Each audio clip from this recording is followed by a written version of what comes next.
안녕하십니까. 현대투자연구소 송지호입니다. 이번 시간에 비메모리 반도체 상승 논리를 주제로 방송을 준비했습니다. 원래는 바이오 테마를 준비했다가 오늘 반도체 관련주들이 많이 빠지고 있죠. 또 보유하고 계신 분들이 걱정들을 이제 많이 하실 것 같아서 주제를 바꿔봤습니다.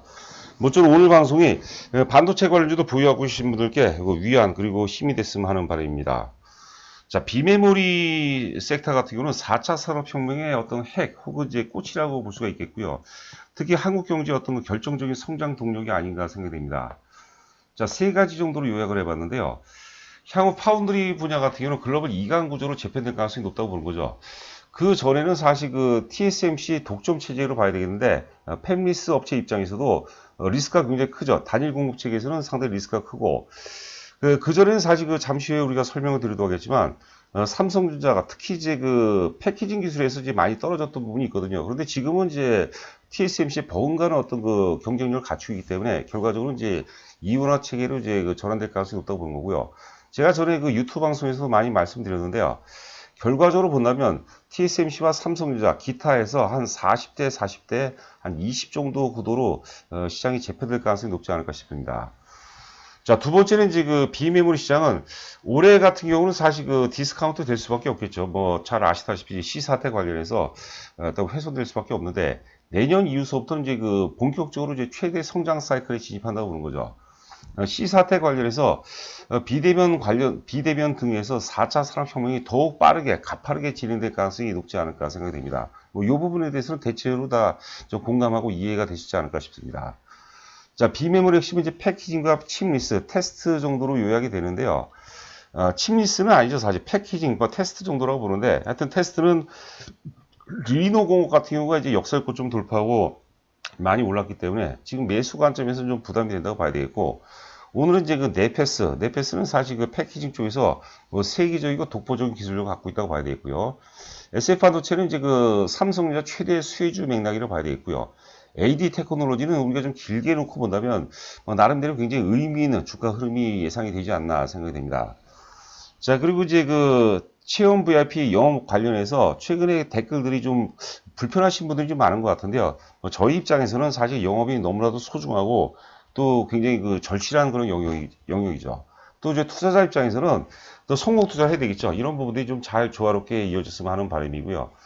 자, 하여튼 그 자세한 내용은 맨 끝에, 그 방송 맨 끝에 있으니까 참고하시기 바랍니다. 자, 보시는 화면은 이제 그 작년도죠. 2019년 세계 파운드 시장 점유율인데요. TSMC가 52.7%, 삼성전자가 17.8%인데요. 지금 이제 1분기에는 삼성전자가 16%대도 좀 떨어진 것 같아요. 여하튼 간에 작년 기준으로만 본다면 삼성전자가 17.8%인데 자체 물량이죠. 갤럭시를 포함한 자체 물량을 제외하면은 그 물량이 한 12% 정도라고 봐야 돼요. 그러면 작년까지 기준으로 본다면 글로벌 파운드리에 비해서 사실 그 점유율이 떨어진다고 봐야 될 것 같아요. 자, 그리고 이제 그 UMC는 그 대만 업체죠. 대만 업체고 이제 SMIC는 이제 중국 업체인데요. 여하튼 간에 2019년까지는 TSMC 그 독점 체제라면 내년도 2021년도 이후는 본격적으로 이제 그 본격적으로 삼성전자와 2강 체제로 이제 굳혀질 가능성이 높지 않을까 생각됩니다.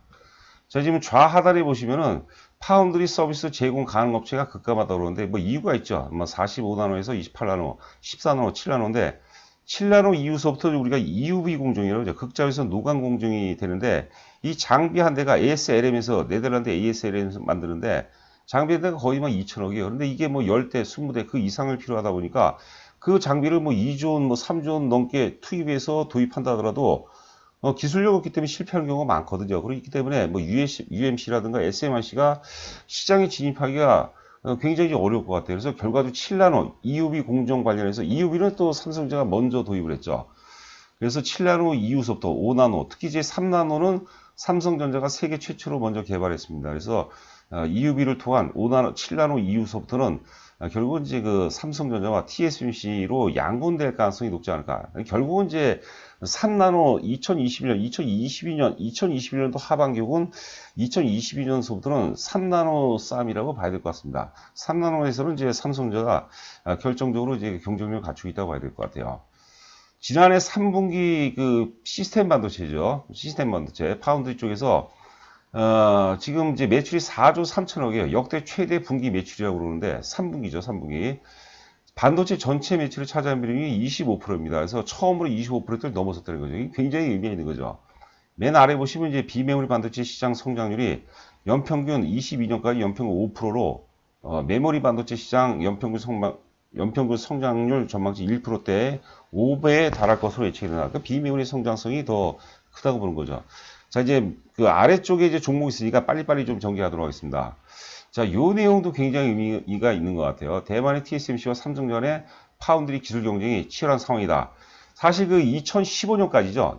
그 갤럭시 출시 이후에 2015년까지는 삼성전자에서 사실 그 애플의 AP를 공급을 했어요. 그런데 그게 2016년도부터 이제 TSMC로 넘어왔죠. 그리고 올해가 이제 그 잠시 후에 그 자료가 나오는데 2020년이 애플하고 TSMC하고 계약이 만료가 되는 거예요. 근데 이제 왜 그러면 그 삼성전자에서 TSMC로 넘어왔냐? 이게 패키징 기술력 때문에 그렇다는 거죠. TSMC가 이제 애플 아이폰에 들어가는 뭐 AP를 팬아웃 패키징 기술, 팬아웃 패키징 기술은 입출력 단자 배선을 칩 바깥으로 빼내는 기술이에요. 그러니까 쉽게 얘기하면 기판이죠. PCB가 없는 거죠. 그러니까 뭐 효율성이라든가 생산성 차원에서 게임이 안 되는 거죠. 이걸 이제 TSMC가 세계 최초로 성공한 거죠. 팬아웃 기술이죠. 팬아웃 패키징 기술이라고 보는 거죠. 자, 상대적으로 이제 패키징 기술에 관심이 덜했던 삼성전자가 이거로 인해서 시장을 뺏긴 거죠.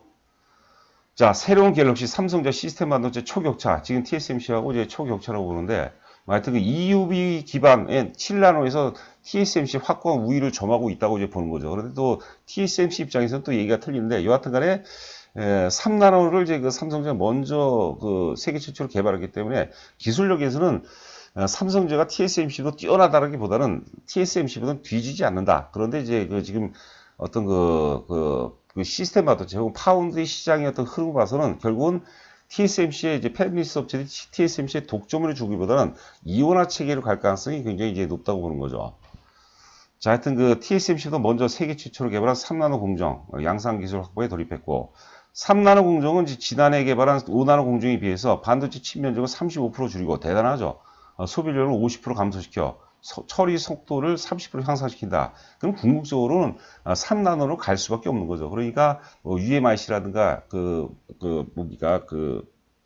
대만의 업체들 혹은 글로벌 파운드리 이런 업체들은 시장에 진입할 수가 없는 거죠. 과거 이제 대만의 프로모스나냐 프로치 메모리 반도체들이 사실 미세 공정에서 경쟁력이 떨어졌기 때문에 거의 뭐 사실 폐업을 면치 못했다고 보는 거죠.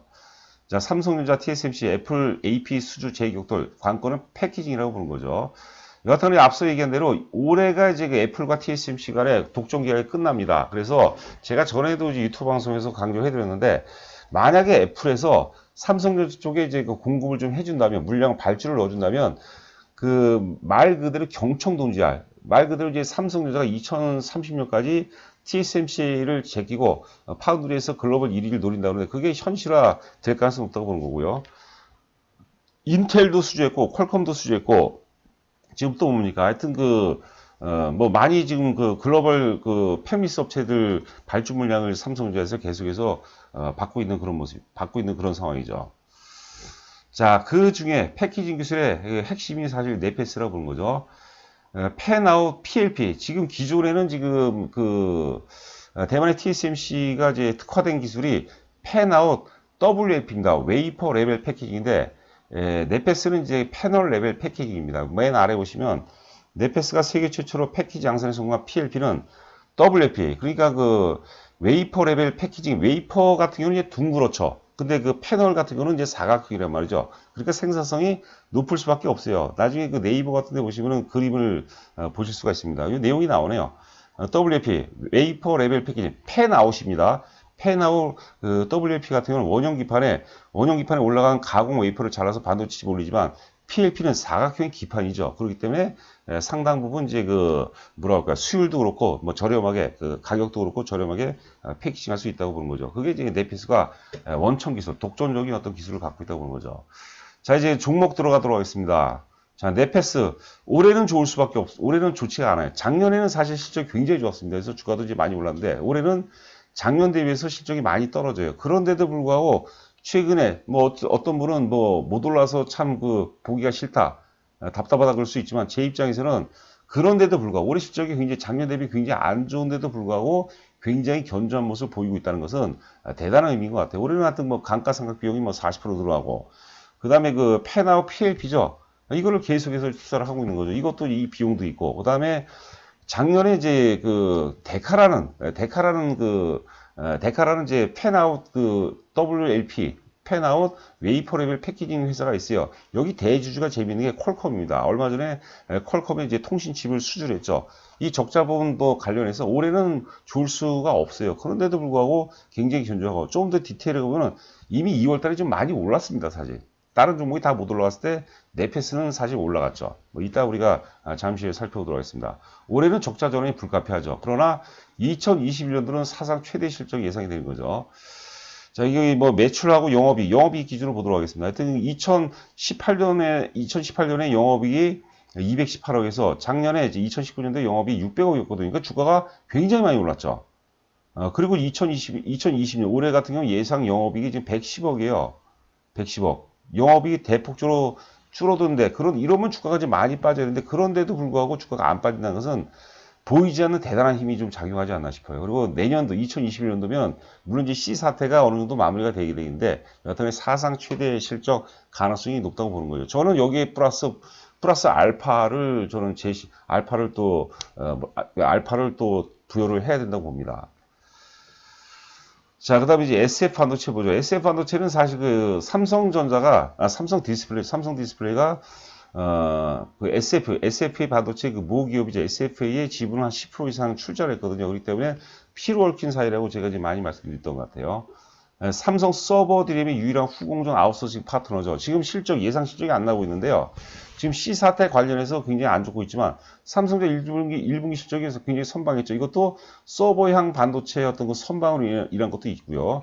그 다음에 지금 기존의 4G에서 5G로 전환에 따라서 메모리 제품 또한 이제 고사양 제품 수요가 증가하면서 또 SF 반도체의 SF 반도체의 상당 부분 이제 수혜를 입고 있고요. 자, 그리고 이제 조금 더 디테일하게 들어가 보면, 이거는 이제 사실 작년 12월 달 그 보고서입니다. 최근에 나온 보고서는 없어요. SF 반도체 비메모리 후공정은 두 곳에서 진행 중이다. SS 우리가 K라고 해서 S라는 것은 이제 그 SF 반도체, 그리고 S는 이제 그 세미컨덕터, 그리고 K는 이제 코리아라고 봐야 될 것 같아요. 그리고 C는 차이나, 혹은 이제 P는 필리핀, 이렇게 보시면 될 것 같아요. 그래서 그 SSK 한국 공장에서는 10인치 범핑 테스트로 RFIC, 이거 통신 칩이죠. PMIC 같은 이제 전력용 반도체를 의미한 겁니다. 그렇게 하시면 될 것 같고, 또 다른 매출 확대 변수가 필리핀 공장이에요. 필리핀 공장. 여기가 이제 사실 비메모리 패키징도 충분히 가능하다고 보는 거죠. 그래서 SF 반도체 상당부 성장 동력 중 하나는 필리핀 제2공장이라고 해도 과언이 할 정도로 상당 부분 기대가 되는 그런 모습이고요. 자, 그 다음에 이제 마지막에 이제 AD 테크놀로지인데, 요 이후에 그 차트를 보니까요, 조금 지루하더라도, 지루하지 않죠? 재밌죠? 자, 여하튼간에 이제 TSMC 기반의 국내 최대 칩리스 혹은 디자인 하우스라는 거죠. 뭐, 디자인 하우스에 대해서는 제가 여러 번 말씀드렸던 것 같아요. 그건 이제 그래서 참고하시기 바라고.